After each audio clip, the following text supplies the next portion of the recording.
suspending certain provisions of the open meeting law, Mass General Law, Chapter 30A, Paragraph 20, as well as Select Board's emergency order dated 3/16/2020. The Governance Committee will be using remote participation for this meeting. The audio of this meeting is being recorded and will be posted to the town's webpage within 24 hours in accordance with the governor's emergency action requirement of keeping the public informed of actions during this meeting. I would ask that all participants remotely attending this meeting, please state your name for the identification purposes each time you speak throughout the meeting. At this time, we'll have a roll call vote of the members, starting with Paul. Here. Tina. Here. Oh, there he is. Scott. Here. Sam, I'm here, and Len. Here. Okay, so we're all here. Good. Well, I think since we didn't do this at the last meeting, I think we now have 2 minutes that we need to approve. The minutes of, believe it's the minutes of March 8th and the meeting of March 11th. I make a motion to accept the minutes of March 8th and the same motion for March 11th. Second for both. This is Len. Okay, we'll do it again. All in favor. So starting the roll call of Len. Aye. Paul. Aye. Tina. Aye. Scott. Aye. And Sam. Aye. Okay, both have been accepted. Getting right into what the meat of this meeting is about, which is basically looking at the edits that have been made. Well, we've got probably at least 65 different edits. We had some early edits. We had some later edits. Legal counsel has weighed in on some of the language. And because of the fact that we're trying to keep up to date the addendum reports. That means that some of these edits, if not all, are going to have to be reviewed twice, because there is a possibility that there may be rather than, because what we'll have to end up with is just the straight recommendations out the addendum reports. And so there may be an appendix to the warrant with that additional information for people who want to learn more about what the changes that we're recommending are. So we've got our color code is black was original, blue is the early edits, green is the more recent edits, purple is legal counsel edits, and then obviously red or underlined is where we're deleting. So why don't we get started? Hopefully you all have that report in front of you. Sam, is this the March 17th? It is. Thank you. And this report is on our webpage for the town of Holliston's website. Our webpage has this. Later on, when we have the pure recommendations, we'll put that on the website as well. So going page by page, on page 2, on the second bullet, we're changing the early October of when the key officials would all meet.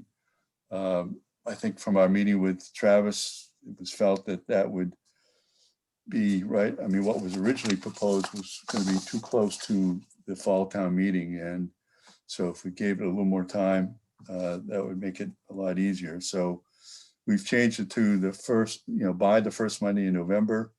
And then the town administrator has to come back with his recommendations by November 15th.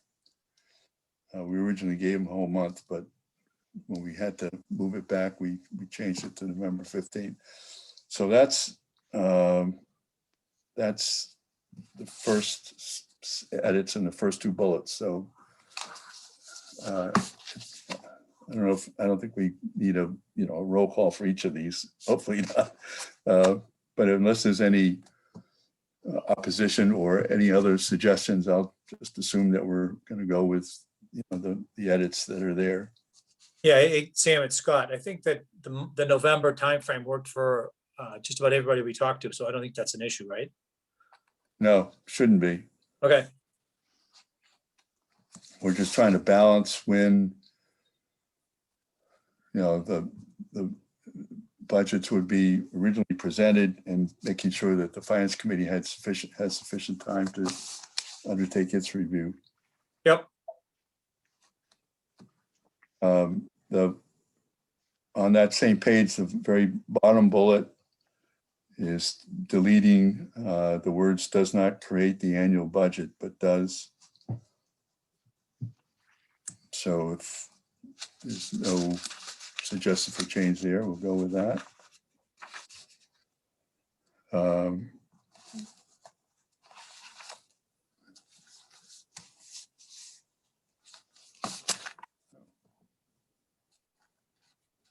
right, I guess that's being put on the screen now. On page 3,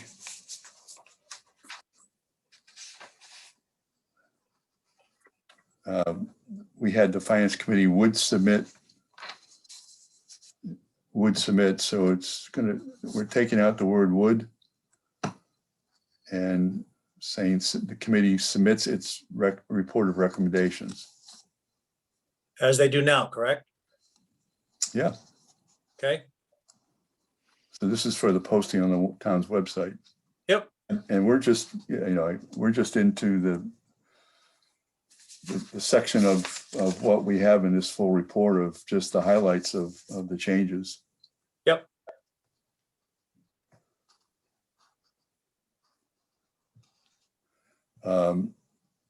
In the first bullet on that page, we're talking about submitting the proposed budget to annual town meeting along with the finance. So we're adding the word along with the Finance Committee's recommendations. So we're just adding the word along. yep, And then this is legal counsel suggesting saying that the Finance Committee shall have an opportunity at town meeting to propose amendments to the budget.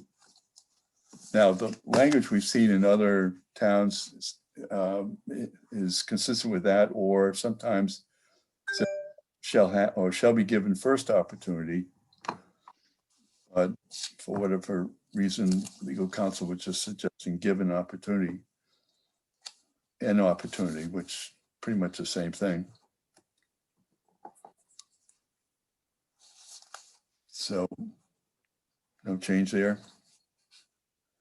Okay. I was a little, this is Len, I was a little surprised by that interpretation, but I mean, I can live with it. We've noticed it in other towns, right? I've seen this provision, first opportunity. Yep. It's not uncommon. Yeah. And I think in practice, no matter what this says, that's going to be the case anyway. Right. sure. All right. And then just a little below that, the highlights of draft revisions to Article 1 town meeting. The first two are just going back to more the basic language right now that's in that Article 1, because after we learned that we couldn't really require both the May and fall to be equal town meetings, because that can only be done by a special act or charter, not by a bylaw. So this is just reverting back to the original language that we had. And then on the next bullet, dealing with special town meetings, legal counsel has suggested adding the words citizens petitions, and then it would go on to say, bylaw amendments will not be considered at a special town meeting. Sam, it's Scott. So the first two bullets in green, those get deleted? Oh, no, those are new because they are consistent with the way the bylaws read now. Because what was there originally was the language that suggested that the two annual meetings would be equal under state law. And we can't do that by a bylaw change. It has to be a special act or a charter change. So this is just reverting back to really what we have now. So the fall town meeting's gonna, it says 2 annual town meetings. They're not both annual town meetings though. Well, that's the language that's in our bylaw now. But it's what's not there is the language that we originally wanted to have, which made it clear that under state law, these were equal town meetings. So there wouldn't be any restrictions really on issues that could be addressed at either meeting, but do that. So we're just restoring the language. Isn't that ambiguous at this point though, when we have it this way? No, I mean, I don't know that we need to make a change in what's now. I think, Scott, this is Len. I think the language from the original proposal was too unambiguous. I think it's somewhat ambiguous now, but the original language said both of which shall have the powers deemed by those of an annual town meeting. So that's removed. Yep. And I think that was too explicit, that both town meetings are treated the same, rather than having this language, which I think you're right is ambiguous, but it doesn't explicitly state that the same powers will be vested in both town meetings. And that was the language, right, Sam, that town council wanted removed. Well, I think, That I don't AG think opinion. town council wanted it removed. I think we had to because of our conversation with the town clerk. And then I think it, well, at The least. for the AG's town- opinion. Yeah, Yeah. yes.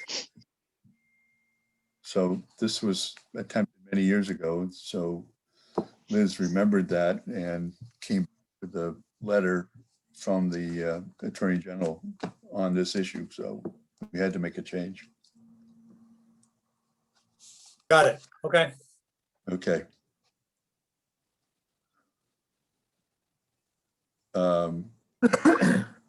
I guess the next one is where we're taking out carried over to the fall, just saying considered during special town meetings. This is again, legal counsel.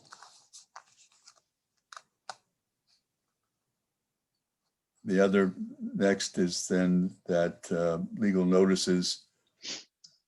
We were just noting that it in this highlight is that it would be on the town's website instead of local newspaper, but it was suggested that we also say, but it's not limited to other local postings. So it's not restricted to just the website. Because later on, we'll see that the recommendation is to continue the language that would have, the notice posted outside or inside town hall. So that takes care of that page. I think you can ignore the highlight. That was something that the council had done, but we're not going to highlight it. Section 7, lines 5 through 6. It's basically legal counsel's response to, our thought that the last line of section 7 was not practical and therefore ought to be replaced. And I think we'll see that we've replaced it with a fairly strong statement as to the finance committee having to approve all financial articles. So rather than saying it's unenforceable, it's changed to say impractical and could frustrate legislative actions of town meeting. So you could see that, and then he's taking out the unenforceable part, but there's language later on that we'll get to that sort of substitutes for that. And so that gets us through the highlights. Sam, if I could, Paul LeBeau. Yep. The next to last line of that bullet about section 7, lines 5 and 6, Yeah. there's a dangling period there after the word article.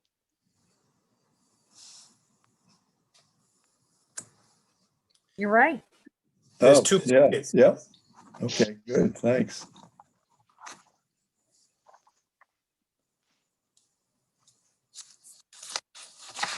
All right. So now we're getting into the budget development bylaw article.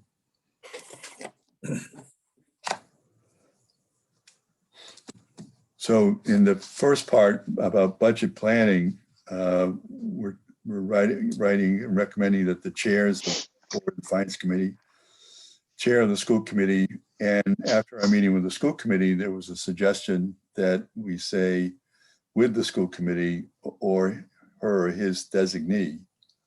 So that's new. And then right below that, I think there was a suggestion that where we were stating the school business manager's title, that we might more generalize that in case there was a change in the title. So we've changed that to school finance officer.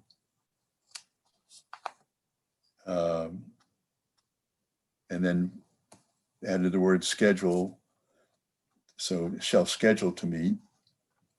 And then adding a sentence that the chair of the select board will chair such meeting. So we'll have, there'll be a chair, there will be a chair of the meeting to just manage it.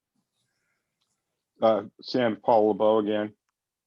As a radical thought, town council suggested that the words, the chair of the select board shall chair such meeting.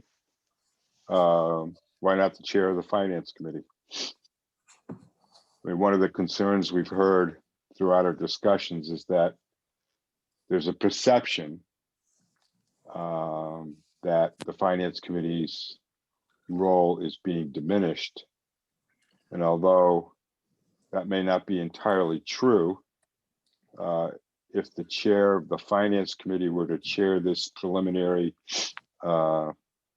meeting, perhaps that would sharpen the focus a little bit, and perhaps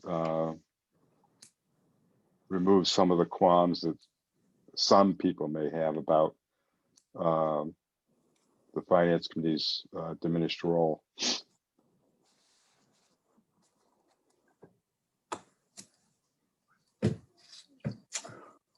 Dead silence. I think that's a reasonable idea. It seems reasonable given the makeup of this committee and the topic. But it ends up being discussion on issues that will actually be decided by the town administrator. Yes. I mean, I think we envision this meeting as an opportunity to discuss revenue projections, the budget timeline, and potentially budget guideline. At least, those are the things that this meeting is going to lead to. And yes, the town administrator will ultimately generate the budget message and the guideline and the schedule. but perhaps by having the finance committee chair this meeting, we signal that we're not trying to box the finance committee out. We're not trying to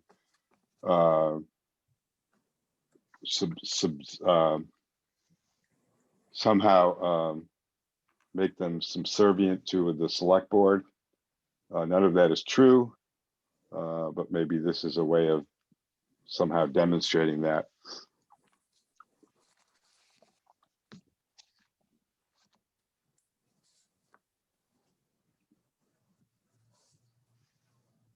Does it make sense? This is Tina, in light of the changes that we've suggested. I guess that's my only question. Does that make sense? Is that consistent to have them chair it? They don't generate the budget, but they're reviewing.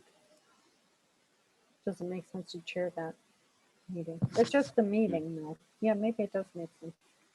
That's my thinking, Christina. This is Len. That this is a formal meeting of this group, the chairs or designated leaders of the key officials, key boards and committees, and they each have an equal say in the matter. I mean, I think that there was some concern that the finance committee's due diligence in figuring out the financial situation of the town going forward would not be heard and considered under this new process. And I think that's a good way of ensuring that they'll have an equal voice in that initial meeting where they discuss important financial topics that have occurred and or circumstances that have occurred, and then what lies ahead. But you're also going I to, agree with that. this is Sam, you're also going to see as we go down this page, the number of times that it talks about consulting with the finance committee on a lot of these issues. So it's the finance committee is still actively involved, not in the end ultimately responsible for creating the budget, but it will be a collaborative approach. I think based on the way we've written this, even though with the finance committee involved throughout the process. So it's advice, getting their advice on the budget message, the guidelines, the budget guidelines, the revenue estimates. I mean, all that's still there. It's not changing. This is Scott. This is a summit meeting to talk about potential revenue projections, budget guidelines, budget timelines. I mean, ostensibly, any one of these people on the summit could be the chair. There's no decision, Right.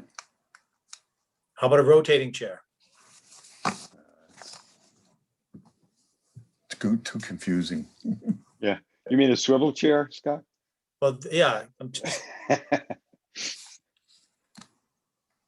Well, I don't want to get bogged down on this one, but we got a lot more to go.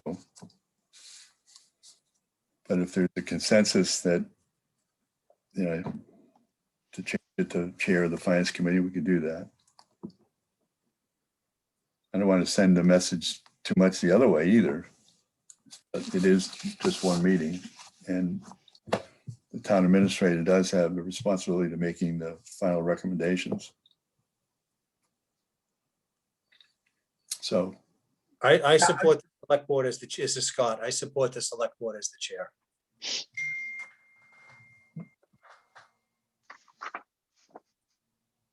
well, maybe we'll have to have a vote on this.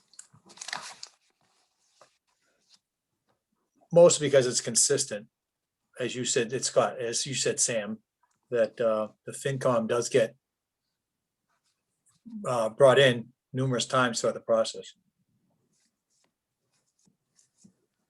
This is Tina. I think having select board chair, my vote would be it's more consistent too, to keep it the way it's written.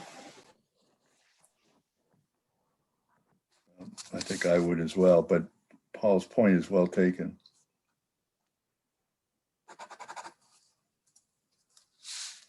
All right, well, we still have time, but right now we'll keep it as it is. And I think that's the only other change on that page, although when the next section talks about budget calendar and guidelines, and there is the line about after consulting with the finance committee. And then it's talking about the budget development message after consulting with the finance committee. And that budget message is dealing with, financial policies, expenditures, and revenue. So all of that is going to be, discussed with the finance committee before there's any formal presentation or report by the town administrator.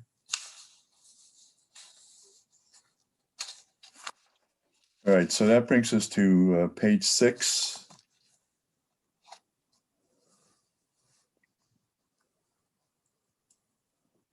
And I think this is, I believe, the first paragraph, or the green paragraph, is in response to our discussion about the independently elected committees. And so this is basically saying what we were saying with the school committee, that they needed their budgets, adopted budgets needed to be presented to the town administrator in time to have an understanding of its full impact on the total budget. So that's what that is about. Paul, about Sam, if we could go back to the first, to section 2-1, which is budget calendar and guidelines. Yeah. And right now it says in the first paragraph and in the second paragraph, the town administrator, with the approval of the select board and after consultation with the finance committee. I'm thinking, can we change that to simply say the town administrator after consultation with the select board and the finance committee? Sure. I mean, I think part of what we're trying to do here is to give the town administrator not only a larger role, but a larger responsibility. And in those two instances, I think it's more appropriate to simply say consult with the select board and the finance committee rather than require the approval of the select board. Right. Okay. Everybody else agree? Yep. Scott? Yeah, This is I like Tina, that. yes.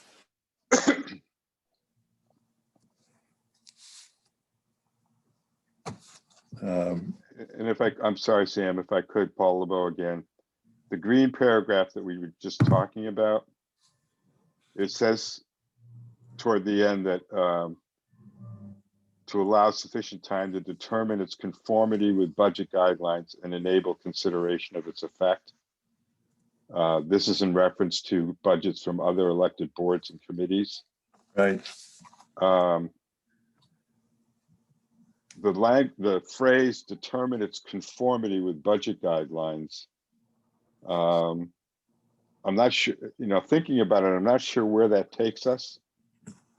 In other words, would the town administrator have any authority to modify those budgets from independently elected groups because they don't conform to the guideline? Or is our thought that perhaps he or she, the town administrator, just needs to flag the fact that they don't conform to the guideline as he or she passes that budget through to the next step in the process? Yeah, I think this is Sam. And later on, we do state that the select board doesn't have, or that the approval of the budget is not subject to the vote of the select board. So it's really just Right. through. uh, I had a conversation with Travis on this issue, and he thought it would, I guess that it would be worthwhile putting in or keeping in, just to note that one issue that will be of concern with these budgets that are outside of the select board's purview is that they stay within the budget guidelines, and that it's something that if a budget comes in above the budget guidelines, that he has some leeway to go back to them and, negotiate this. And if necessary, but so we didn't think it, because I think originally we weren't sure that this is something he would be interested in, but after talking it through, it doesn't give him any authority. It doesn't give him authority to make changes in the budget. It just identifies the fact that it's over the guidelines, and I'm sure this happens all the time, which requires some negotiations. But as the person who is trying to put the whole budget together, knowing that that's an issue would be helpful. Okay. Hey, it's Scott. Would it be wrong if you just deleted it after shall be submitted to the town administrator on a date specified or agreed to, and not the remaining of that sentence? I mean, obviously that's what he's going to do with it, or he or she will do with it, but why state the obvious? Mhm. I think Yeah. so that, this is Sam, it's clear to these independently elected boards that they have an obligation to stay within the guidelines, and if their budget is over, there's going to be a need to discuss it. So I don't think this says that the town administrator has any authority here. It's just that it sort of flags an issue that's going to have to be settled before the budget is finalized. I mean, the overall comprehensive budget, not the individual budget. Mhm. But Paul LeBeau, I think if we take out determine its conformity with budget guidelines, and so it simply says, so as to allow sufficient time to enable consideration of its effect on the total budget.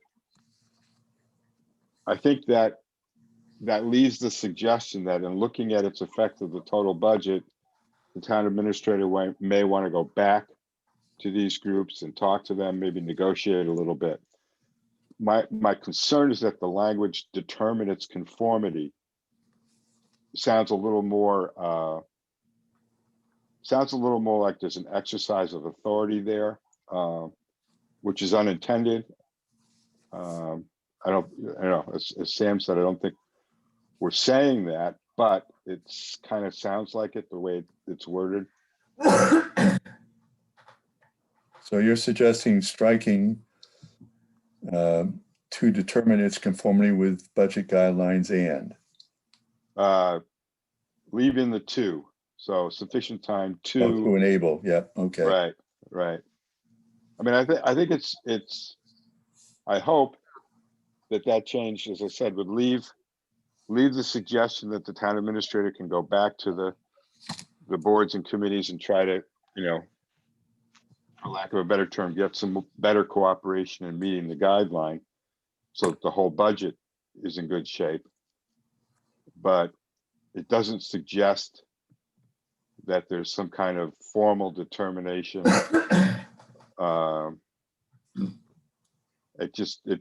To me, it just sounds a little softer. Yeah, okay, that's fine with me. How about everybody else? I agree, Scott. Yeah, Len. We'll make it so. Christina, I agree.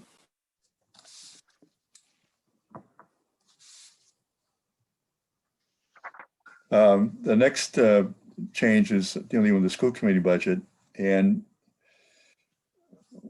there was language we had in there about, a time when the school committee would vote on its budget and have a hearing.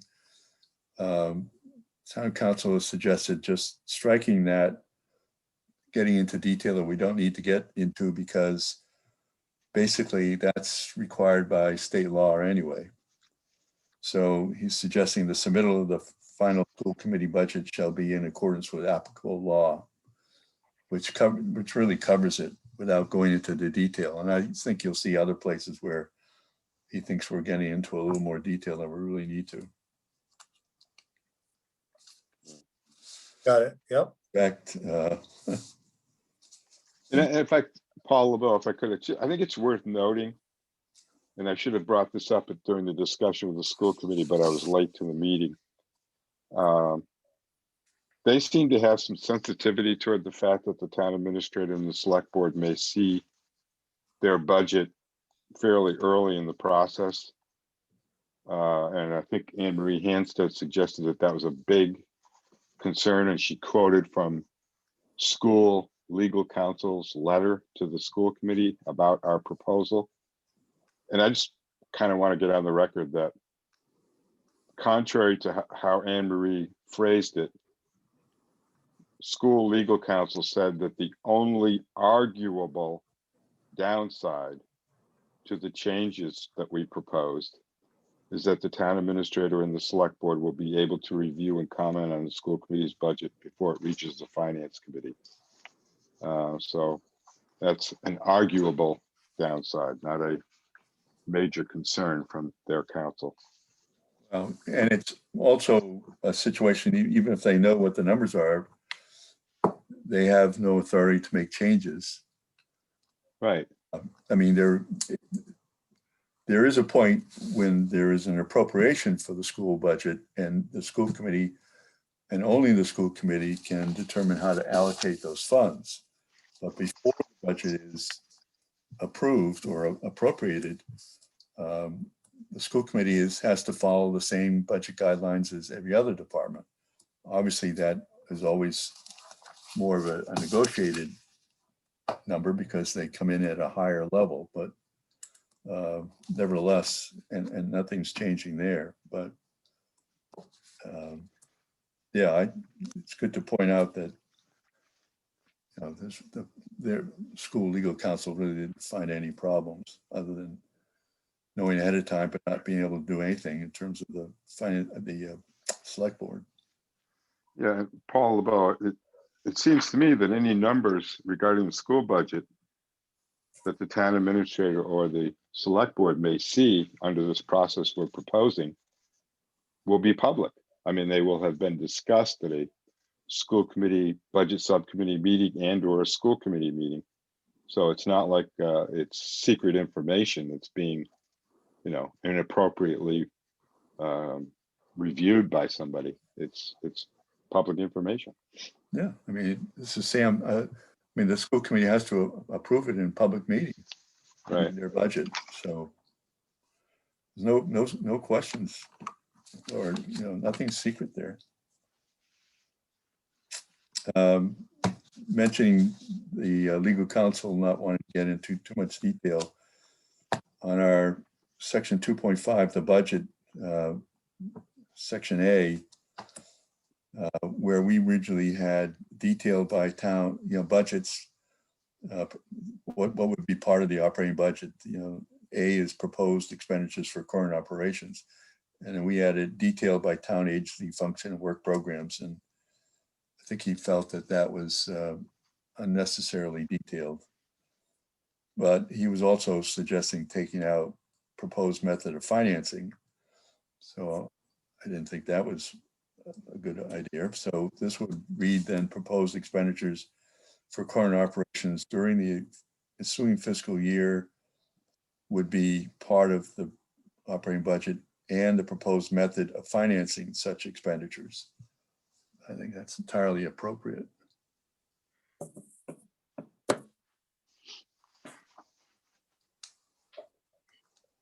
And then the last item is 2.6, putting the word draft, is to the town administrator submitting a draft proposed comprehensive operating budget. I think just to signal that that's subject to change as, you know, the negotiations are ongoing as to, you know, what can be actually budgeted with the estimated revenues available.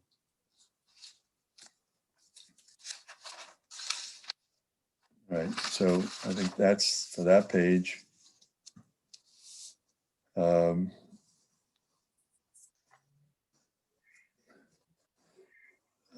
On page 7, the section 3, select board action, the underlined part I made because we're proposing that the select board have 30 days following the submission of the town administrator's proposed budget. And I think town counsel's, legal counsel's comment was that still leaves a lot of time before the annual meeting. But we're also sensitive to the fact that we want there to be, you know, more time to develop the budget. And that's why we're proposing some changes in the dates of the 2 meetings. But that we want to make sure the finance committee has sufficient time for its review. And we already heard in one of our meetings that they're thinking, well, do they really have enough time? But it's somewhat consistent with what we've seen in a lot of other towns in terms of when these budgets are sent to the finance committee. So anyway, I underline it so it will be an issue we can talk about as to whether we think we want to make changes or just stay with this. Paul LeBeau, are you thinking about the possibly changing the 30 days? Yeah, I mean, I think frankly, the comments seem to be more along the line of you know, not locking yourself into a final budget so far before town meeting. But I mean, it's these budgets then go to the finance committee, and then there's further discussions, you know, with the select board and departments. So that's, and particularly if we're talking about a draft budget, that sort of supports that also. So I don't know how, it's not so much, no, I was thinking that basically keeping it the way it is so that we're giving the finance committee enough time for its review so that it can be done before, you know, the May town meeting.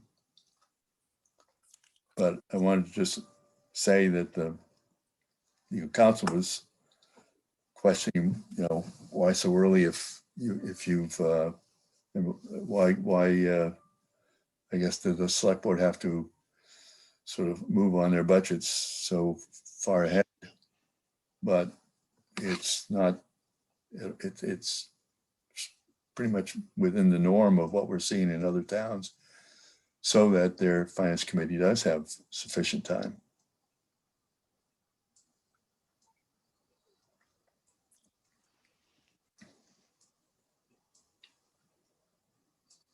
But not hearing. So just, sorry, Sam, this is Len, so among the options are to shrink that period to give the finance committee even more time, or to not make this an adopted proposed budget, but just send to the finance committee the budgets that they've already reviewed and not have a final, an adoption by the select board at that point. Moving that an adoption date to, you know, maybe some period to the town meeting.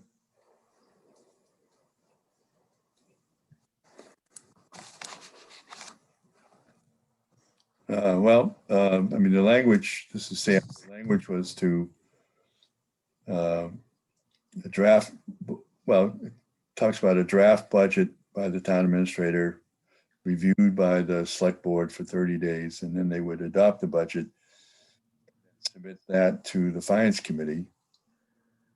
And then along with that would be the budgets of the independently elected boards, and of course, the school committee. Mhm. So what would it mean?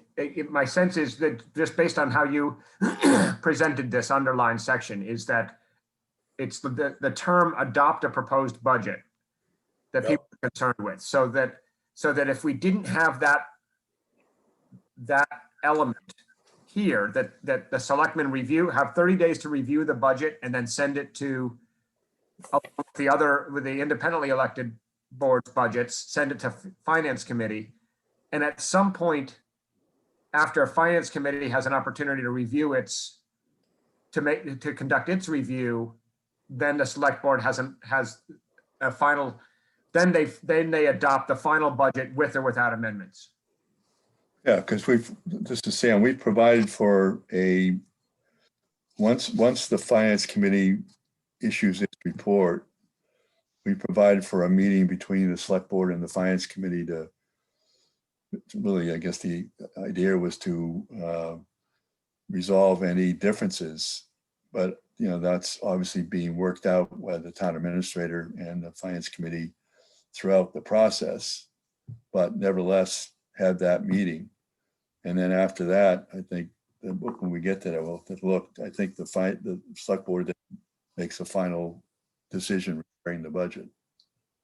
Hey, Scott, if the word adopt was changes to submit, the select board shall submit a proposed budget with or without amendments versus adopt.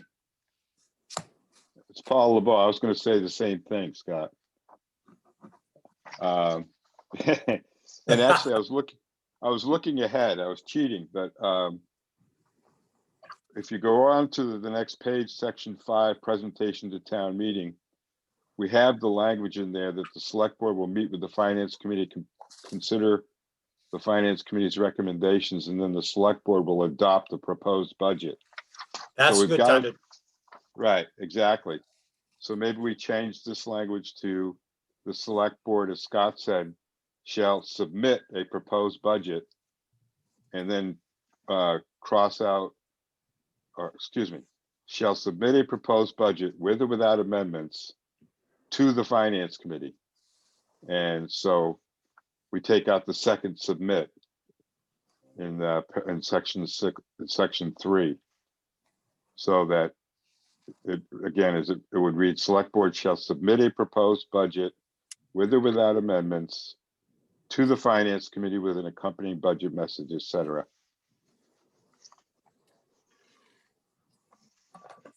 Yeah, that sounds good. Yeah, it's a good idea.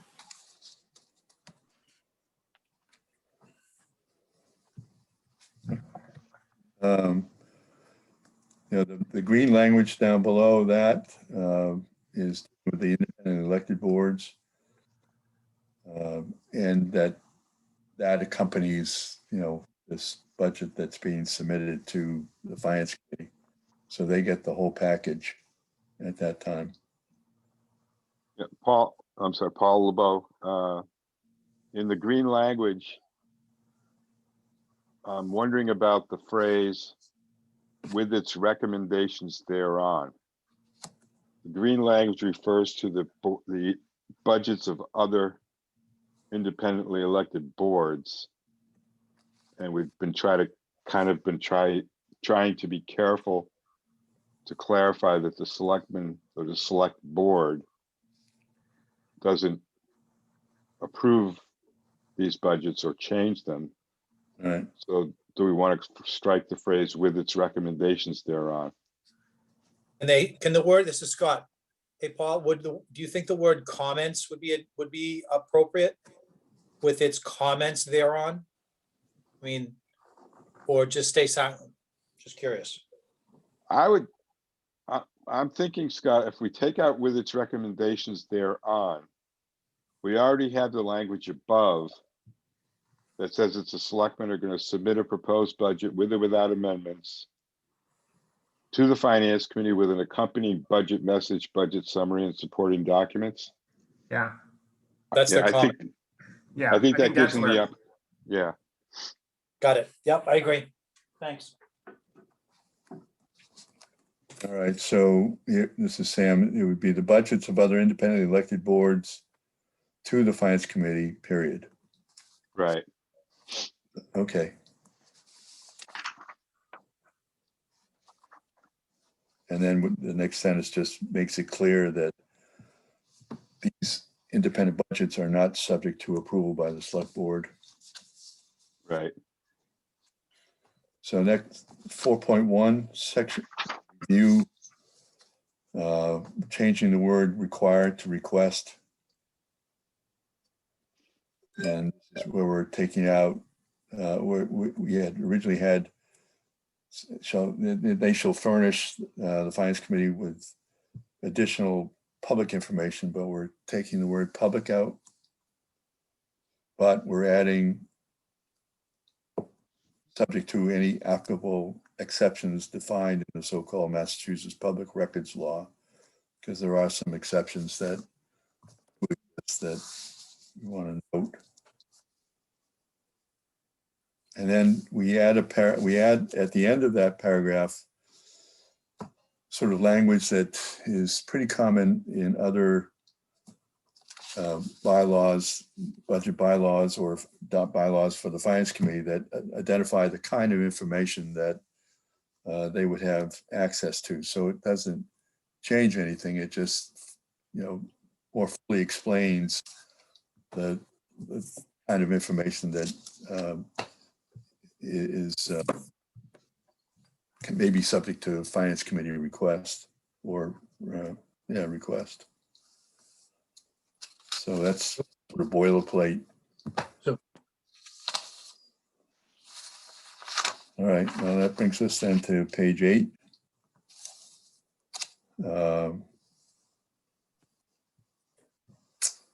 In the presentation, section 5, presentation at town meeting, we originally had the words, with or without finance committee changes in terms of what the board would recommend.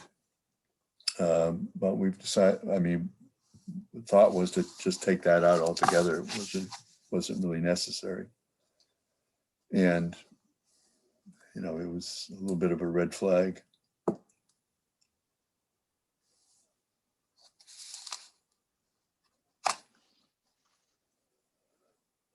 The next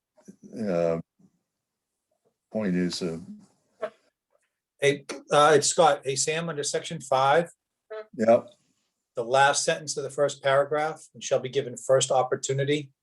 Is it different there than it is in our in the summary page?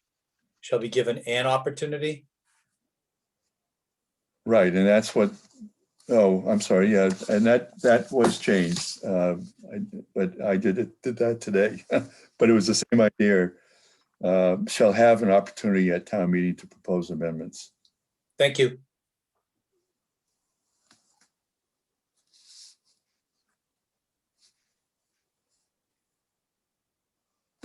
And then the next line is the next paragraph, the last line.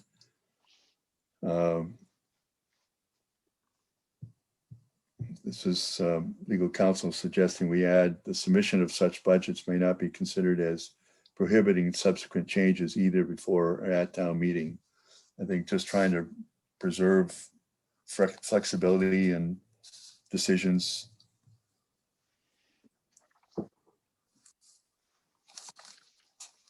Because, some of these decisions, I guess, get down to the last minute or not quite.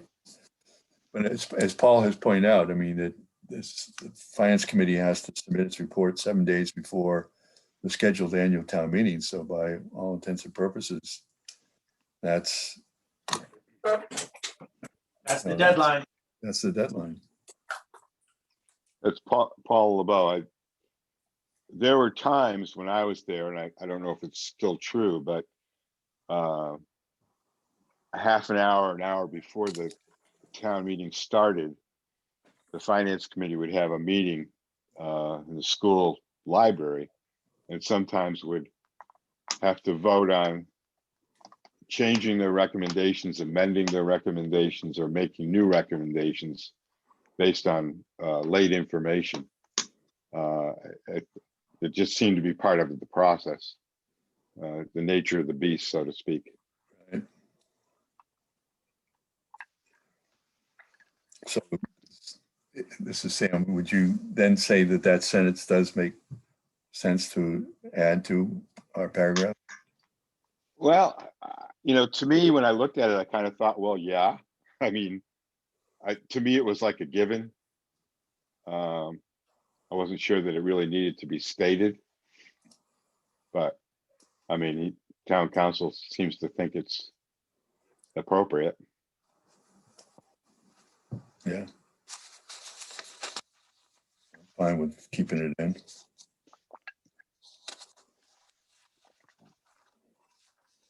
All right, let's move on to the Capital Planning Committee.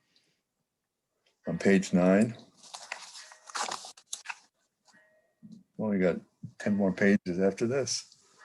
And we're halfway there. I think under A, appointments, at the suggestion of a couple of different people, we are changing the official title of school business manager to school finance officer, in case at some point in time the school committee decides to change the title, which in our meeting with the school committee was interpreted as giving support for the business manager to have a new title, but that wasn't what we were trying to do. There was a question in terms of the appointment and what happens if there's changes in boards. So we've added that vacancies, including departure from the select board, finance committee, school committee, or planning board, would be filled in the manner. So it clarifies further, the appointment process if there are changes before the terms end.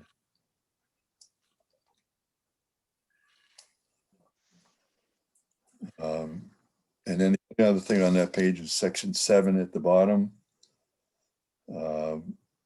We were originally saying the town administrator shall be the chief financial official, but then there was concern that what if you create a chief financial officer? But I went back and looked at, probably 20 bylaws that had this kind of section, and they all started that same way. More often than not, though, chief fiscal official or officer was what was used. So what's proposed is to take out chief financial official and just put chief fiscal official. Probably for the same reasons that it was brought up to us, I guarantee. That's right. But yeah. But I think it's different enough. Yep. That's a reason for official instead of officer, because,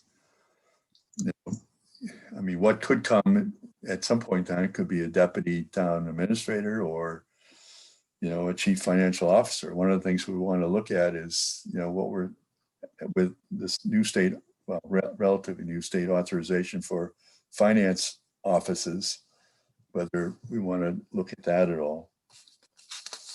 So that would be page 9. Then we get into page 10, which is Article 1, town meetings. And this, Sam, I'm sorry, Paul LeBeau, if I could just, one last point on the approval of the warrants, section 7. yep, I think we got by email a suggestion from a member of the finance committee that we somehow add language in there that the town administrator can approve warrants subject to some kind of review by the select board, but that struck me as kind of being almost defeating the purpose. I think it's fair to say that the select board always has the authority to review the warrants whenever they choose, whenever they want. So that, I see that as a given. And I don't think there's a need to add another layer of review to what we have there now. I think what we have is appropriate. Yeah, and basically, this is Sam, basically all that the town administrator is approving is the warrant as presented by the town accountant. Right. And if the town administrator is not available, then the select board, but there's too many times, well, enough times that it's an issue, apparently, where the select board meets and sometimes only to approve the warrant. So and this is actually pretty common in other Yeah. towns, to give their town administrator, town manager the authority to approve the warrants.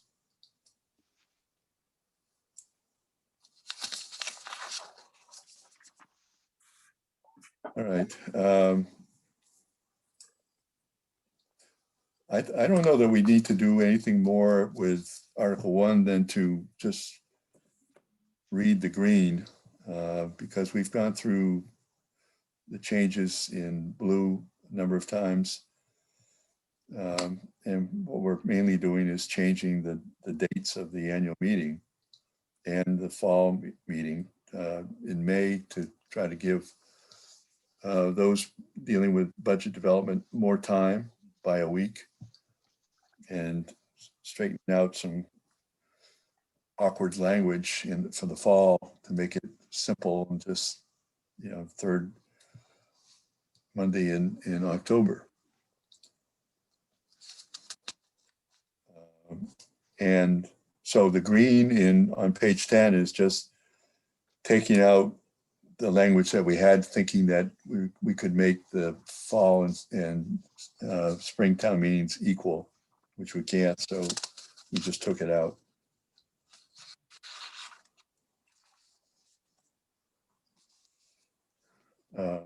So that would bring us to page 11, the notices of annual meetings. You'll see that the legal counsel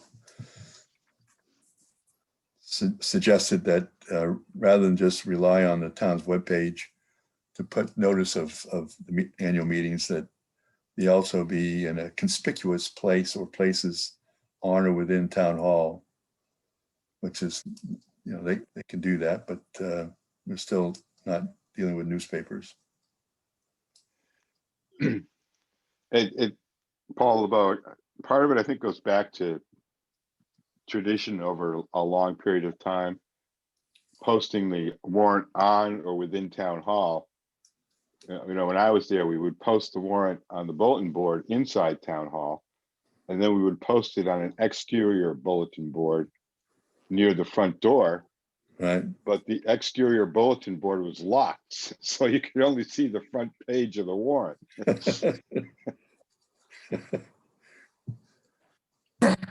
That's a hot item, though. You don't want to have that anything under lock and key.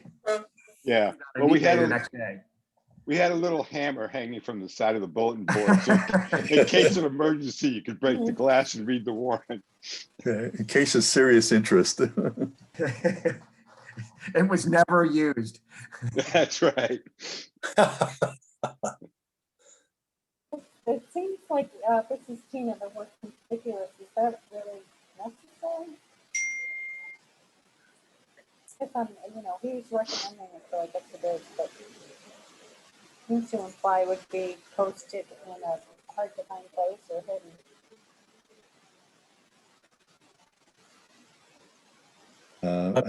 Hey, Tina, it's got a hard time hearing you. Could you say that again?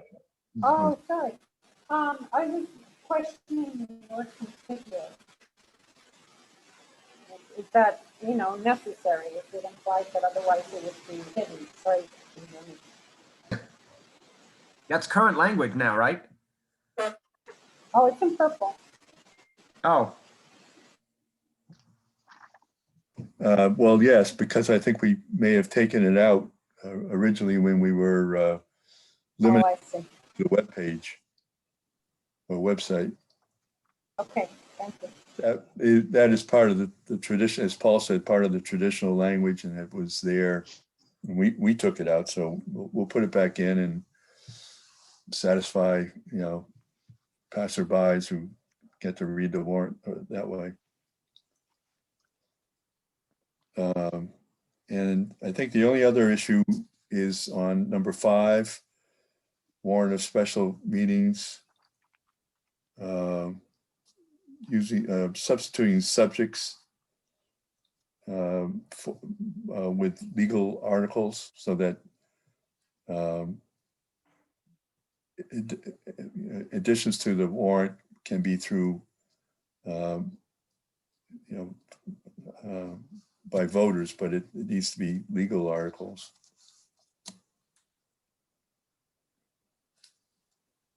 Was that a recommendation from town council, I assume? Yeah, Got it. so it seems like a good one. Yep.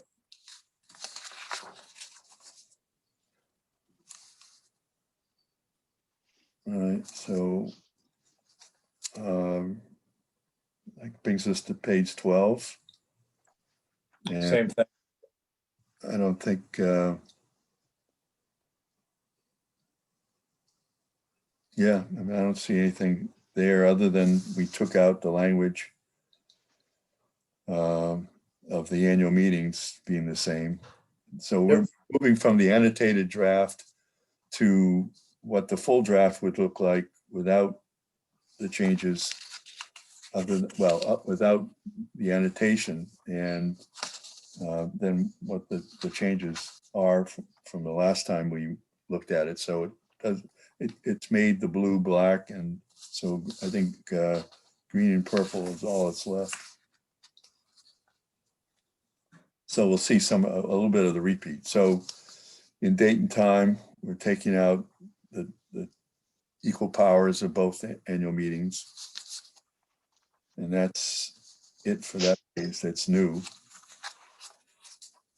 That gets us to page 13, notice of annual meetings. Again, it's the inconspicuous places or places. And then down below on warrants of special meetings, changing subjects to legal articles, which we just talked about. So that's page 13. 14, we're getting to Article 3, the select board. And on 3 occasions on the appointment of power, we added the words town legislative acts. We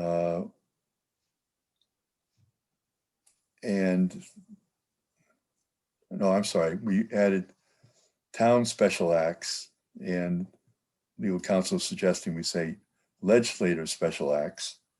So we're taking out town in all 3 cases and substituting the word legislative, which is more appropriate and accurate.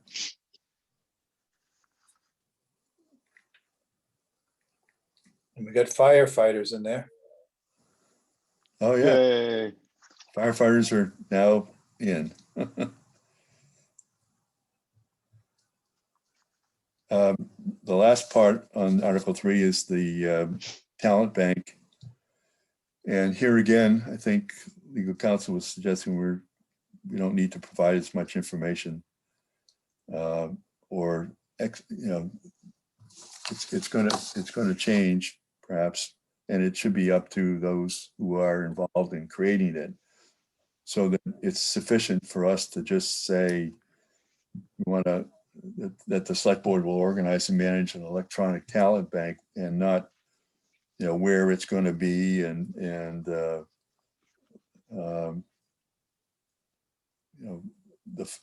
different forms that may be on it. That was a little more detail than we really needed to effectuate the change that we're recommending.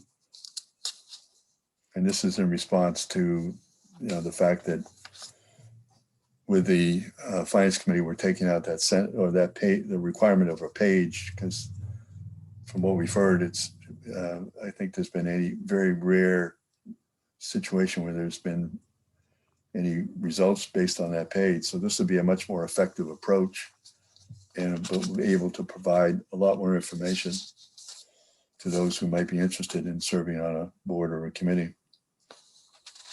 And for the town to be able to alert people of the vacancies or upcoming vacancies. So that's 14.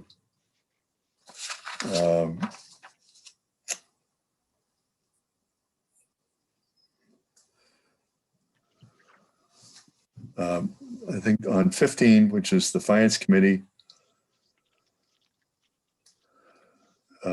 we're trying to address the Finance Committee's concerns that there may be logical committees for them to serve. And right now they're prohibited from serving on other boards or committees. And in our recommendation for a capital planning committee, we have the chair of the select board being a member. So the way we've gotten around this is that Paul had recommended adding the words in that section 2, and except as allowed by state law or the general bylaws of the town of Holliston. So this would allow that, change a bylaw change to allow a member of the Finance Committee to serve on a committee like the Capital Planning Committee.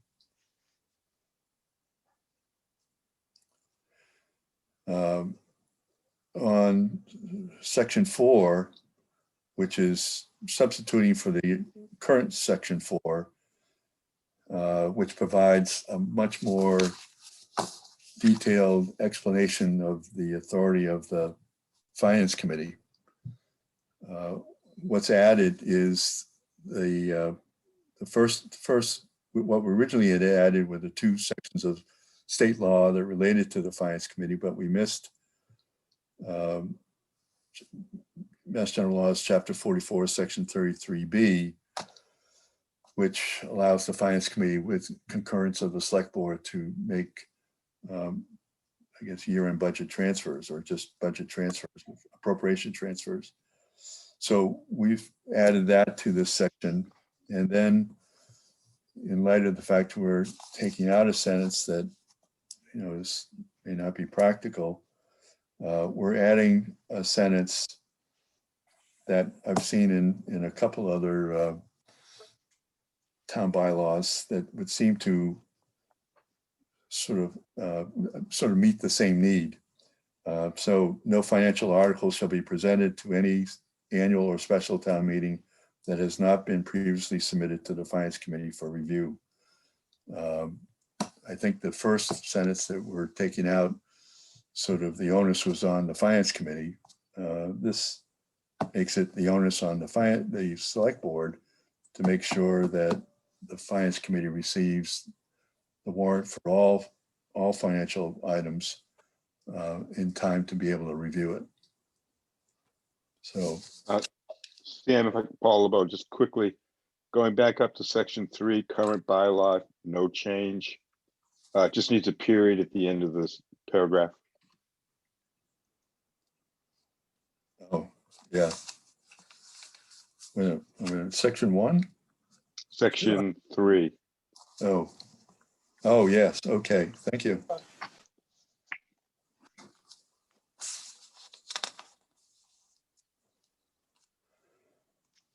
So since this is a new sentence, I don't know if there's thoughts on this last sentence on page 15.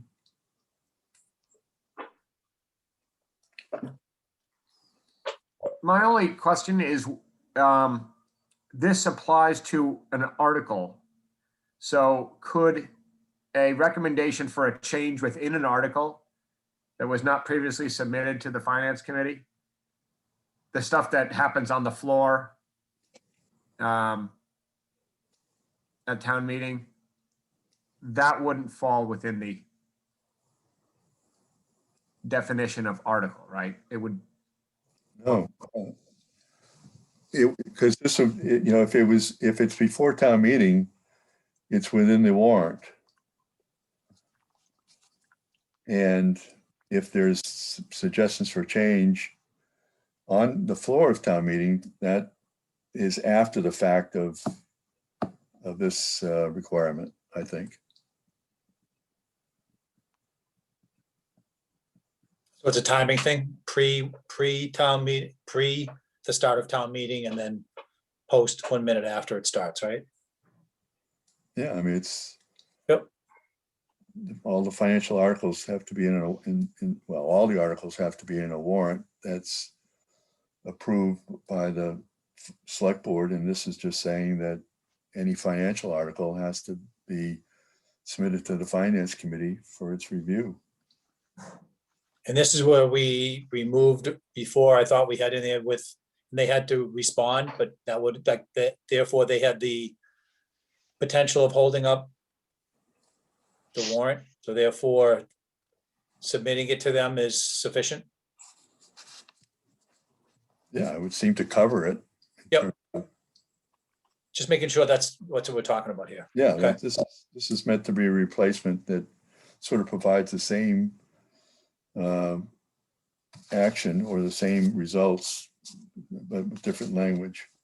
Yep, okay, thank you.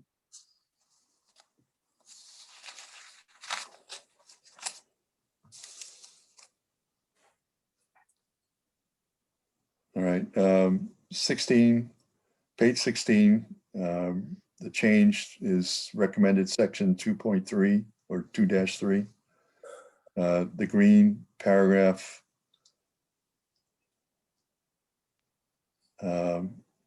And this is basically dealing with the independently elected boards and their budgets, just making sure that it's submitted to the town administrator in time to determine its conformity with budget guidelines. Isn't this the same, Scott, isn't this the same issue we had before? That's it, yeah. We'll have to make it, we'll have to make this conform to the previous language. Yeah.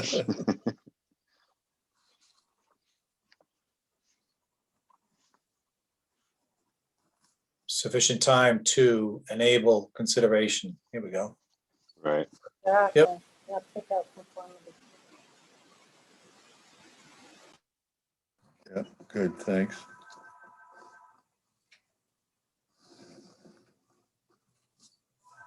All right, so time to enable.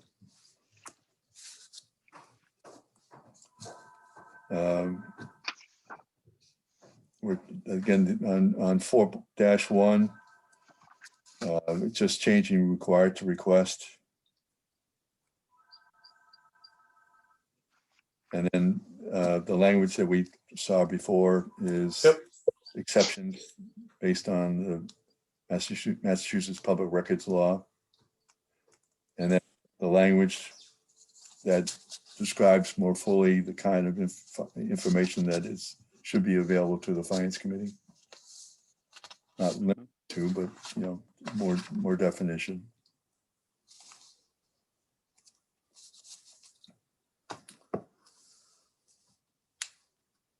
And that carries over to the start of page 17.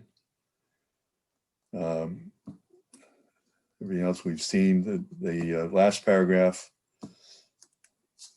the council's suggestion with limited exceptions, and then ends with makes the sentence impracticable and not actually unenforceable. Enforceable. Yeah, I'll have to go back and look at that again because that doesn't read right.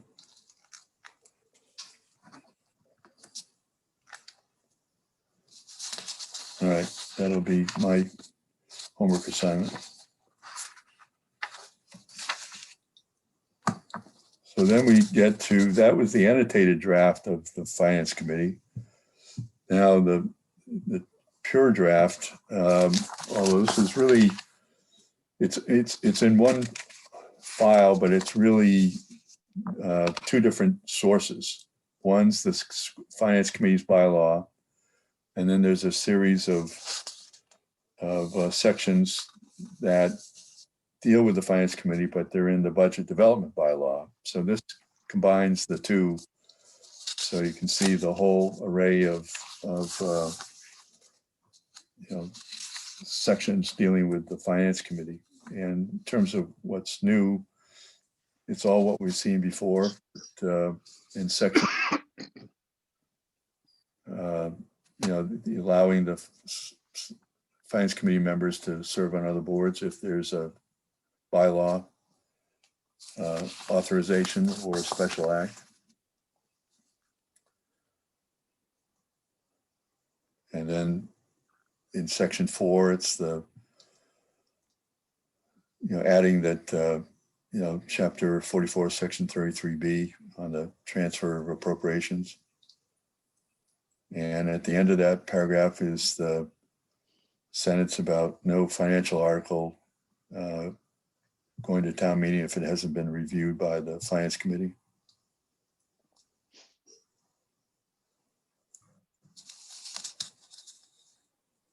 And budget development and that's with the finance committees. So 1 through 4 is really what would be in the finance committee's bylaws under finance committee in section 4, article 4. But then the other sections, which we've again already dealt with, but would be, where the finance committee on 4.4-1 review, finance committee may request rather than require, and then subject to the exceptions of the Massachusetts Public Records Law. And then that 19, that paragraph that provides more detail as to the type of information that can be requested by the finance committee. Hey, Sam and Scott, under section 5 on page 19, the second paragraph down. Yeah. The second line on that paragraph, can we put the number 7, at least 7 days? Can we do 7 parentheses, the number 7 parentheses? Because we have digital or numeric days in other sections, and this one's spelled out. So can we use both here? At least 7 parentheses, the number 7 parentheses, days prior to? Yeah, as long as the 7's in parentheses, because you're really supposed to spell out words that are, or numbers that are less than 10. But parentheses, sure. Oh, okay.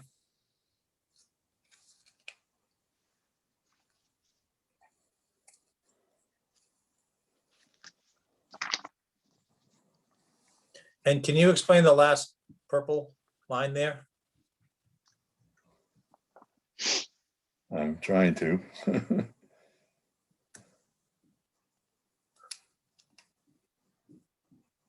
I think it's the legal counsel's trying to maintain flexibility by saying that even though Okay, submit the budgets, it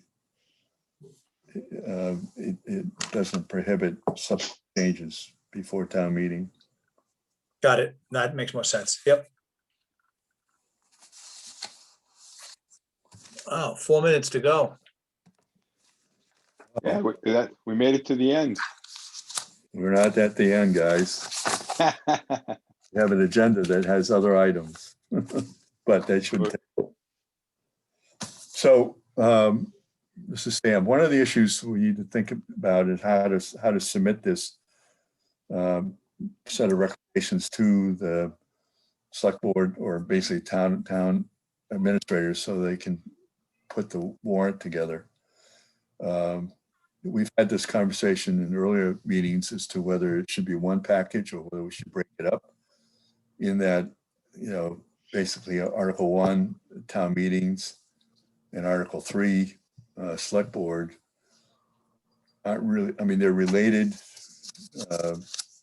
but they can be treated separately in terms of making them a separate submission. I think there's concern, with the fact that we're still in a COVID environment, and that could affect, town meeting and trying to keep it as simple as possible. But, and I think it was legal counsel's opinion that it would be better to have it as one article. I'm not so sure. And so the question is, do we make it sort of two? You know, town meeting and select board is one package, and then the new budget development article and the finance committee article being a second package, or just make it one package and then do the presentation. What was town council's argument in favor of having it all in one? I don't think there wasn't any argument other than, COVID and Okay. And I've conferred with Chris on this, and he's happy with whatever our recommendation is. He'll support. Sam, I apologize. I have to sign off now, but I Yep. will see you all tomorrow, and I'll connect with you tomorrow prior to our meeting. Thank you. Right. Right. Okay. Thanks. Hi, Tina. Okay. Good Night, Tina.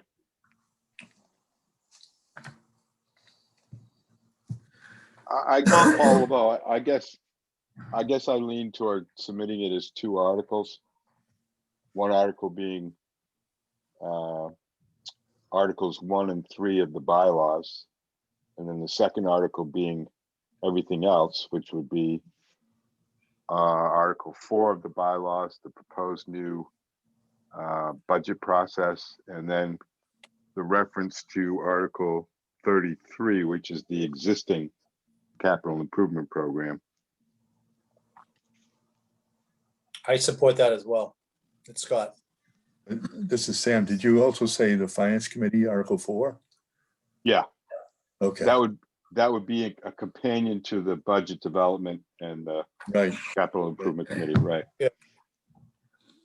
What order? Would you have it in that order? The less complicated ones first or second? I don't know. Good question. That's above Imagine my pay it's- grade. Imagine it's 10:45 and they got one bylaw, one article left. And there's one article held over to the next day. Oh Lordy. The planning board would spend an awful lot of time on this question when we had zoning bylaws, which people Yeah. generally commit hara-kiri before having to trying to figure out, okay, which ones do we absolutely need to get done the first night? Because who knows what happens the second night. Right. Well, hopefully we might have some say in, I don't know if we would, but this is Sam, in terms of the order in the warrant where it would come. So we wouldn't be, facing that situation. You mean we'd have them like first or second? Well, I don't know. It won't be that soon. Yeah, Maybe before the zoning bylaws.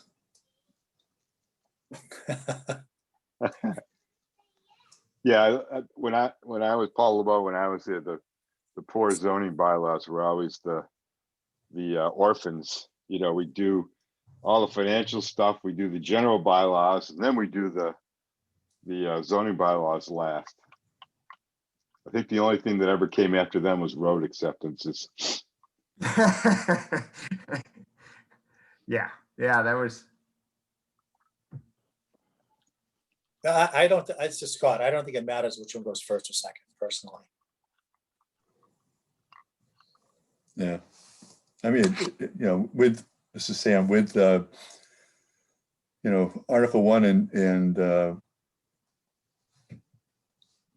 Article 3, it'd be nice to get those done. I mean, they're going to be helpful irrespective of, beyond the in some, most of them are really beyond the budget process anyway. So whether that comes first or last doesn't matter. So we could just send it and then we'll have conversations afterwards. Okay. Now that we've had this discussion on the draft articles. I will endeavor to the sort of the actual recommendation together. So it would be without the addendum sections, and we'll get rid of the colors so it's all black and send that out. And that's really what we'll be talking about tomorrow. But we've got other things to do before we get to that. We'll talk about the public hearing in a few minutes, but looks like Dan's hung on for the whole meeting. So we'll go into the public comment. Oops, he went over. Oh, there he is. Okay. He has Raise his hand. his hand up. I like that. Hey guys, Oh, there he is. I'm trying to be polite. Nothing controversial. I'll save that for the real public when everyone's going to be listening. No, just a couple things I just wanted to sort of bring up about some minor things. On page 15 in section 2, where you expand the language for the FinCom to be on different boards.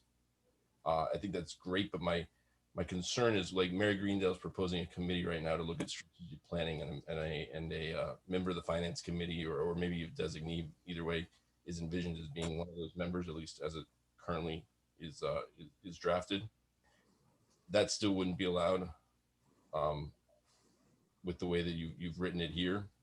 And the other example I have is the tuition-free full-day kindergarten committee that they had a few years ago. So I'm wondering if there's more broader language, either whether it's a town meeting vote that includes the finance committee as a member of that committee, on the assignment of the town administrator, giving the town administrator more responsibility, something along that line. Just kind of something. In my view, again, the real issue is you don't want a finance committee member on two boards, or on a board that has budget authority, right? Or has any kind of budget power, really spending money. Paul LeBeau, if I could, Dan, I think what we're saying now is, unless authorized by state law or the general bylaws of the town, are you thinking of adding a phrase like, or by vote of town meeting?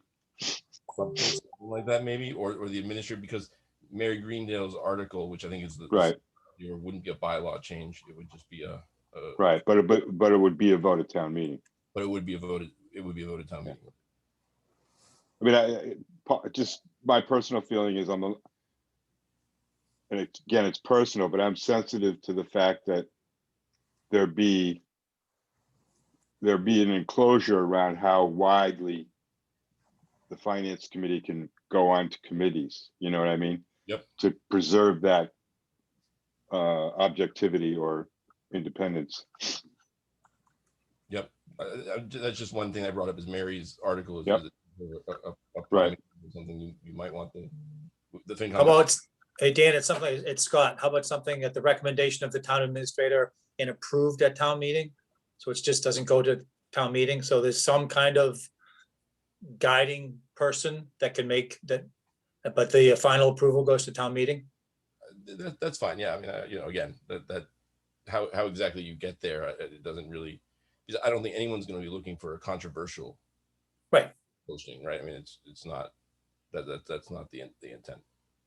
But it was just, as I was thinking, I watched Mary's thing on Monday or whatever.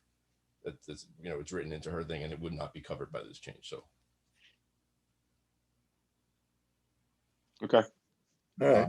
And then just the last thing at the bottom of that page, just as far as the warrant article submitted for by the review for the review of the finance committee, is there a way to put some sort of time on that? Then I just what I want to avoid is a last minute article added or substantially changed, where the finance committee doesn't have time to get the documents, to meet with the board. And one thing I'm thinking of, a sort of a more complicated situation, like with the golf course advisory board a few years ago. That it happened early, so the timing of it wasn't an issue, but it was a very complex sort of situation where I think we had 1 or 2 meetings about it, and there was a lot of moving parts in how they were looking at the funding and the financing of it and everything. And it just wasn't something that we could really, if it wasn't done close, far enough away, there wouldn't have been time for a proper review, proper oversight.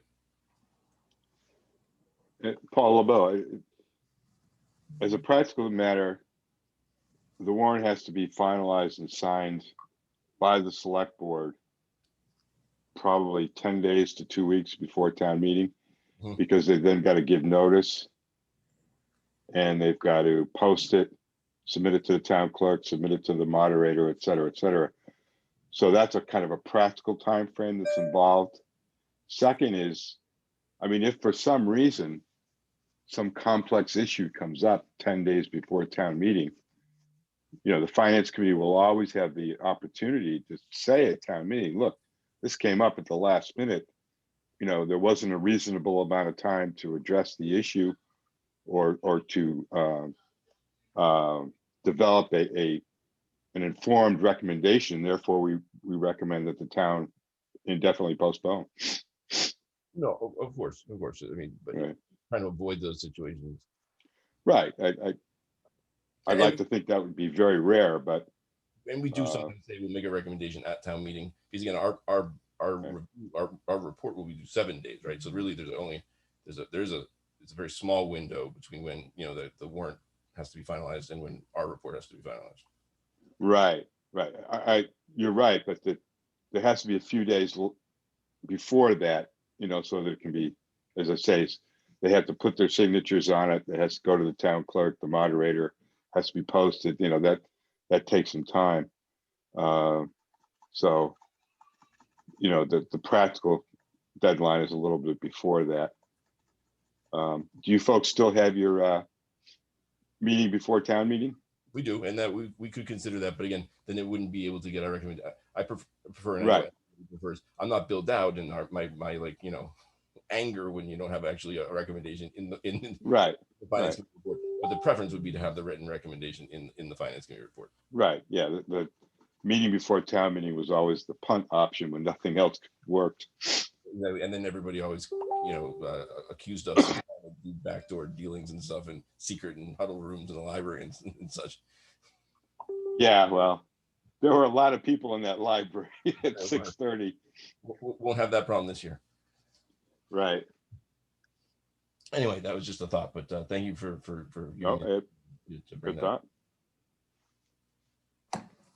This is Sam. I hope you did notice that there's have been a number of changes as a result of our discussion with the finance committee, as well as school committee, as well as town clerk. And so, I mean, that's been the whole point of this second series of meetings, to hear from town officials regarding the proposal, so we can make adjustments before we actually submit it to the town administrator for the warrant.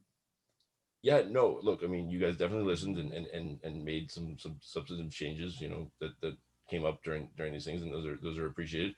I think that at the end of the day, I and I know most of the members of the finance committee and some others have a sort of, I guess, a fundamental difference in view of how we want the sort of the budget to be developed, and where the checks and balances are. And so I think that at this point, the differences aren't so much things that are going to be changed, just because fundamentally your view of how you guys want the budget is just different than ours. And so I think eventually the voters are going to make that decision.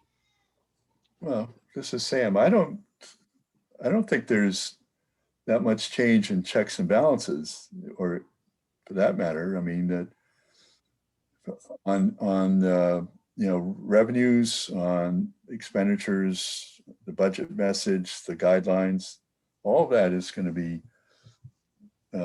basically prepared with consultation with the finance committee.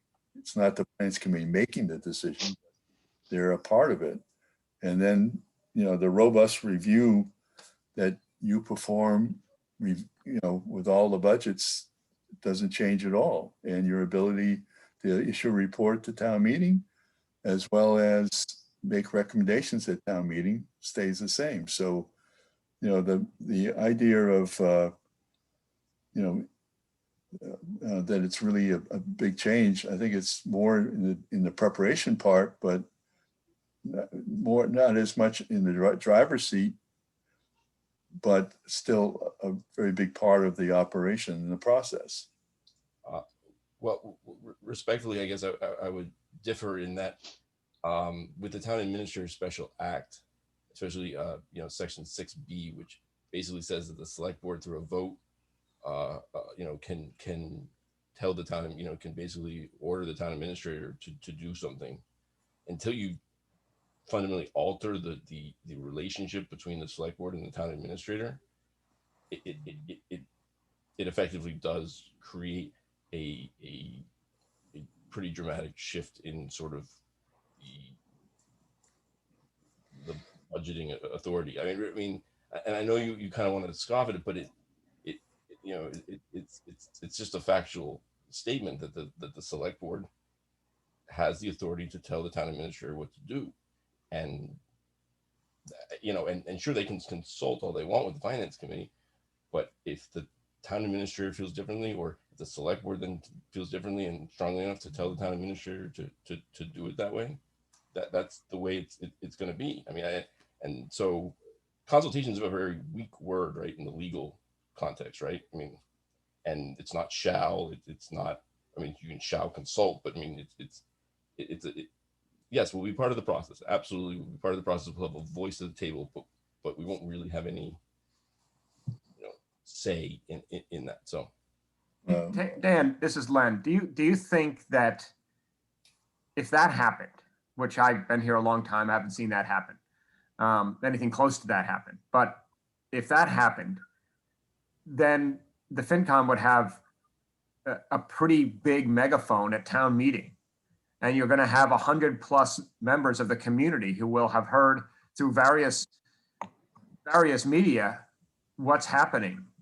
And you think town meeting would then go along with that? I mean, we're talking about the voters, and they have the ultimate discretion. Len, I hear your point, and I would just point you back to October of 2019, when the select board chose to take out Article 1, which would have dealt with transfers for different town department head salaries. And by taking out Article 1, there was no debate about the fact that the select board had chosen to spend more than town meeting had appropriated for those department head salary adjustments. So I mean, that right there to me, because again, as we pointed out, the select board has ultimate power over the warrant. They actually do control what can and can't be debated at town meeting through mechanisms like that. I mean, so yeah, I mean, I really do believe that could happen. Okay, so if that happens, there's a result from that. And if the townspeople are concerned enough, and this is such a usurpation of power and authority, then the town responds. I tried to bring it up, elected, and it was ruled by the moderators out of order. And by the time you got around to it, 9 months later, or whatever it was, we were debating the next year's budget. First of all, those employees had already received a year of the compensation. I don't think there was any interest in sort of taking money back from the employees. It was well past time when it would really could have been realistically cured. I mean, I don't and look, at the end of the day, it was small dollars. It was $25,000 or whatever. I do think that had it been brought up and able to be debated in October, the town people would have had an issue with it, but it wasn't possible, and so it moved past. I mean, I'm speaking from experiences of these things, that if you have the right person on the select board who wants to play games, it can be done. Yeah. I mean, I think we've all experienced boards and committees that have some representation that is not aligned with certain goals. But again, this is also resolved at elections. There's also resolved through other pressure. There's 2 other members of the board, of the select board. There's other avenues. So this single incident, however disappointing it might have been for FinCom and for others, there's a process in place. Well, there's a process in place. I don't think that elections are the right place for the checks and balances of government to work right, because I mean, sure, it's the ultimate check and balance, but you can do damage in between in theory, depending on, different fiscal priorities. Only so much can be changed in a budget at town meeting. We all know this, right? I mean, it's very difficult to prove the whole budget at town meeting. If you disagree with things, you need to be able to vote in the right order depending on issues. Other issues I see occurring is that the school committee comes in with a large request, but can only present really to us, even if it's goes to the town administrator. But then we don't have the authority to really change the capital allocation set aside or different numbers within there. Then how do we really even know what we can and can't afford other than basically what's being dictated by the select board? And so in theory, or in some way, actuality, the select board sort of can dictate then what the school committee will be able to be, allocated. I mean, it's you're taking out sort of an impartial sort of middle person, right, from all requests. First of all, the town administrator absolutely should be involved in all this and work closely with us. We need the town administrator. We need a strong town administrator, and Travis has done a great job. And I've been in a lot of meetings with him, and it's been great. But unless the finance committee has a real sort of greater role and responsibility, sort of like we've had, I just think it's going to be, there's going to be a bias that the select board is going to do its projects first and then see what other committees want second. And that's what I'm saying. I think we're just at a fundamental difference in views. Yeah, because Sam, because I don't necessarily agree with you, obviously, but there's far more towns that are operating with a system similar to what we're recommending than towns that have elected finance committees that play a larger role. I mean, there are obviously towns where the finance committee does play a large role, but Well, I hear you, Sam. I don't think that's really kind of I'm not really, as I told you, I don't really have any. I want to see what other towns are doing as interesting things that maybe we can improve upon. But just because other towns do it, or the majority of other towns do it, I don't see that as a reason to do something. I did find it interesting that Ashland, while an appointed FinCom, still actually sets their own guideline. The FinCom sets the guideline. That was in your stuff. So I mean, what I took away from all the reports and the data that you guys put together is everybody has their own way of doing it, pretty much. I mean, there's some sort of similarities across certain towns, but everyone kind of has their own way. And I think it's worked really well in Holliston. And as you guys have said, the finance committee has done a really good job. And I'm still confused, I guess, as to why, other than the fact that we need a bylaw where we could obviously, just sort of take the process we use now and codify it in the bylaw, why this change is beneficial to Holliston and makes us a stronger town from a financial perspective. So we, and we'll have, I guess we'll have that debate tomorrow or town meeting. Or I don't have the debate tomorrow, but the debate at town meeting. You guys have spent a ton of time and work on this, and I do appreciate all the time that everyone's spent on it. I don't agree with a lot of it, but you have a lot of time on it, and I do appreciate it. Seriously, I mean, I do. I mean, Paul tried to retire and then he got brought back in. I mean, how much more? Paul LeBeau. Yeah. It wasn't this. It was COVID that did it. Okay. All right. Well,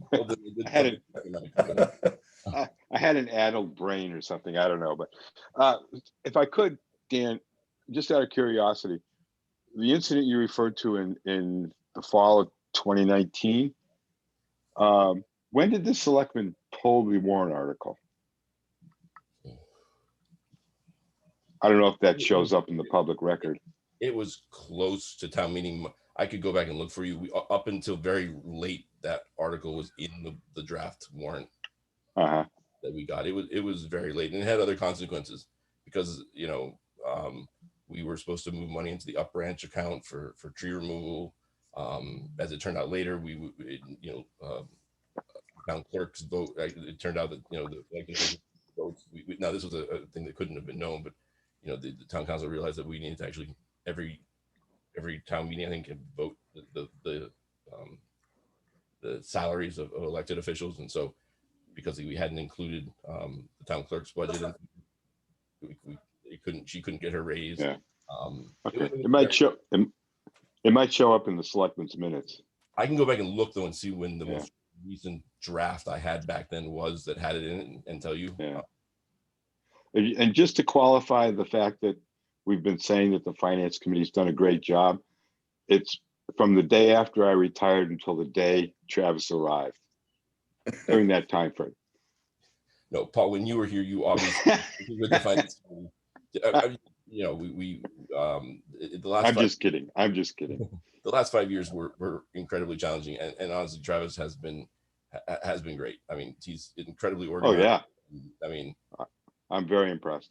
if he stays around as long as you did, Paul, he may give you a run for your money as far as you know, knowing where all the bodies are buried.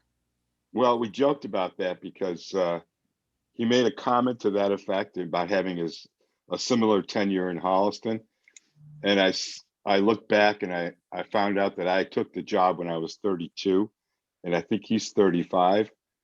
So I said, you're already at a disadvantage. No, he's great. I mean, the other thing that is concerned though is what happens if he does leave and we end up with, you know, either a bad hire again, or as he will say, there are two types of town administrators, HR and finance. And if you hire an HR person and now all the financial responsibility, not all, you may do a CFO out of that, but you still have it written that the town administrator is supposed to do all this. And at the end of the day too, I do like the fact that elected town the finance committee are responsible for the taxpayer, at least the recommendations for the taxpayer dollars, or the sort of the building of the budget that spend the taxpayer dollars. Yep.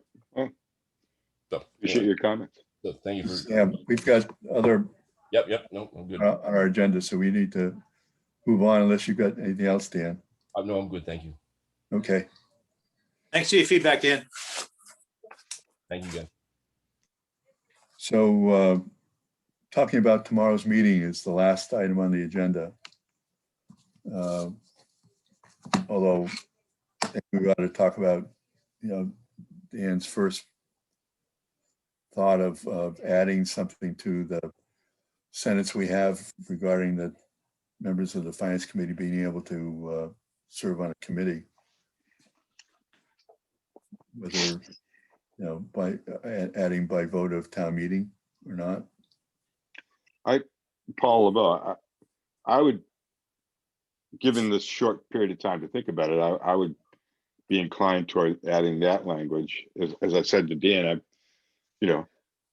I still have some concern about having some kind of gatekeeper type function so that the finance committee maintains its independence and its objectivity and doesn't end up on a lot of committees. That's why I was suggesting it, Scott, having the town administrator make the recommendation and then approved by the town meeting. So there's your gatekeeper, I would think. Yeah, but it requires, you can only do it twice a year that way. Well, meeting, but a bylaw obviously could be twice a year too.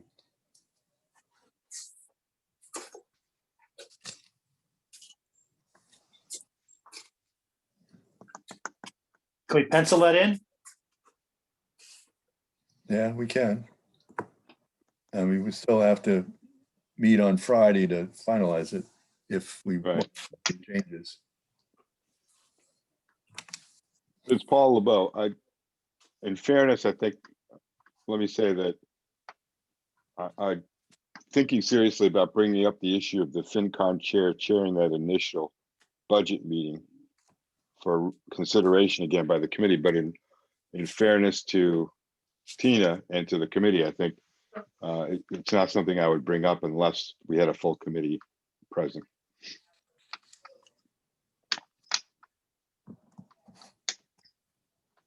I don't follow, Paul. Say that again. You still think that it might be a good idea? Yeah. Okay, I just wanted to clarify that. Right. So, I mean, and it may, nobody may have any sympathy for that idea, and I appreciate that if that is the case. But maybe if folks could think about it a little bit, and maybe we, possibly bring it up tomorrow night after the public hearing or Friday. But as I said, in fairness, I don't think it's appropriate to bring it up again directly unless there's a full committee present. Okay. Well, if we have Sam, time, I gotta leave in like 8 minutes. If we can talk about tomorrow night, that'd be great. yeah. This is Sam. Public hearing. I guess one question may be, do you, as was the case here with, meeting with our meeting, having the information on the screen, we might be able to have that available with just the proposal, but we don't have, I don't think we have time. We need to have some time to explain the highlights of what we're recommending and then open it up for conversation if there's people coming to learn more and ask questions. So, Len has done a really good job of putting together a slide deck on the finance committee, which, if we had thought of all that ahead of time, we could have used, slides for tomorrow to provide the overview rather than necessarily talk about it. But, if for future public hearings and certainly for town meeting, that would be a good approach. I don't think we've got time really to do everything we want to do for tomorrow, though. So as we have done, I think once, the thought was just to make an oral presentation of the different sections as we've done.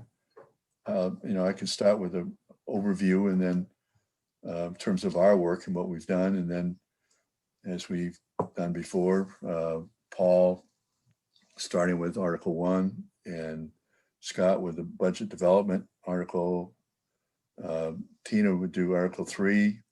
And if we get into the capital planning committee, she could do that. So Scott's load wouldn't be as high. And then Len doing Article 4. And then open it up for questions. Hey, Sam, it's Scott. I think it has to be, I like that process, but I really think it has to be super high level. Kind of like Len, when you and I met with Mary, we didn't get in the weeds whatsoever and picked out a handful of the key components of whichever we're going to talk about.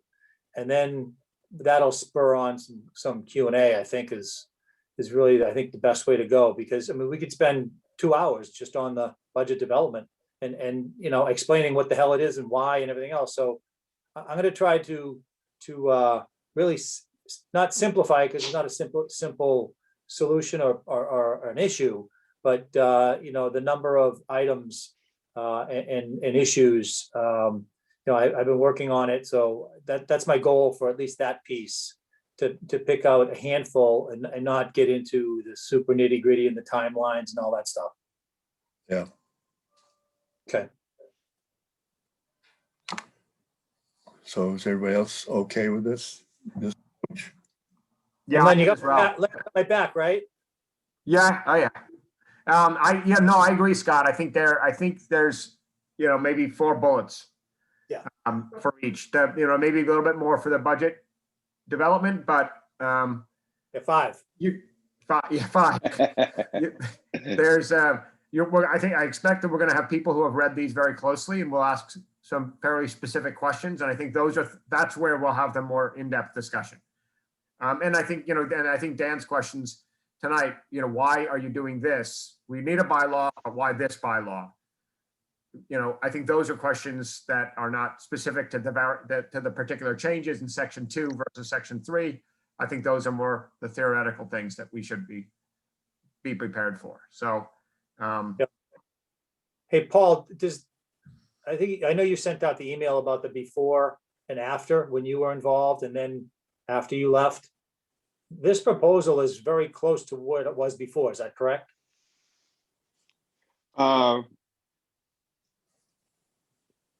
Yeah, well, it goes back.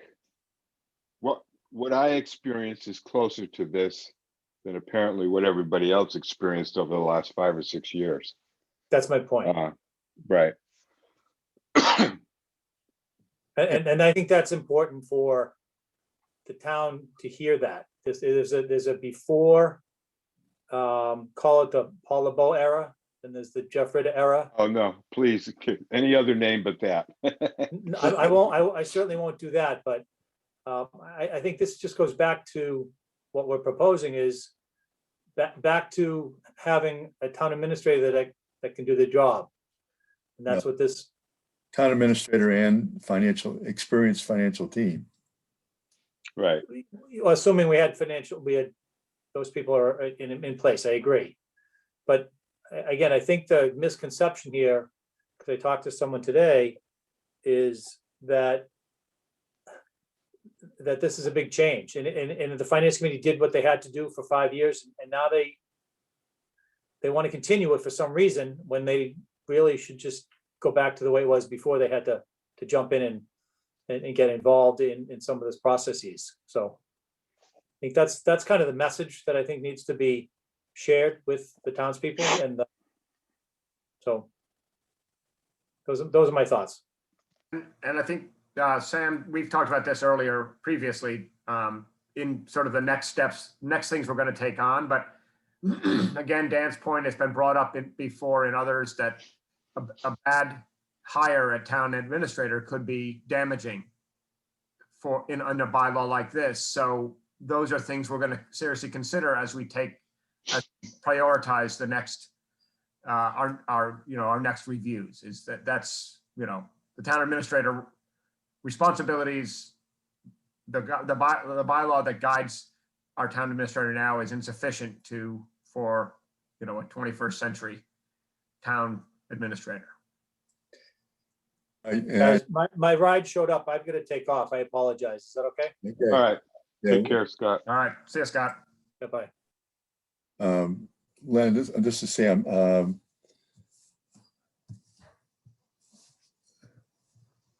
I'm sorry, I lost it. I lost your point. Well, Paul LeBeau, I'm gonna leave in a couple of minutes and let you guys just hang out there in Oh, no, ether you can't- space. you can't leave. No, I'm just kidding.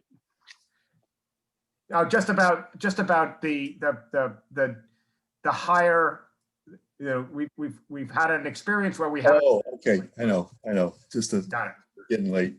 There's no question that we need to go back to the town administrator position. I guess the issue is, should we wait until a May town meeting?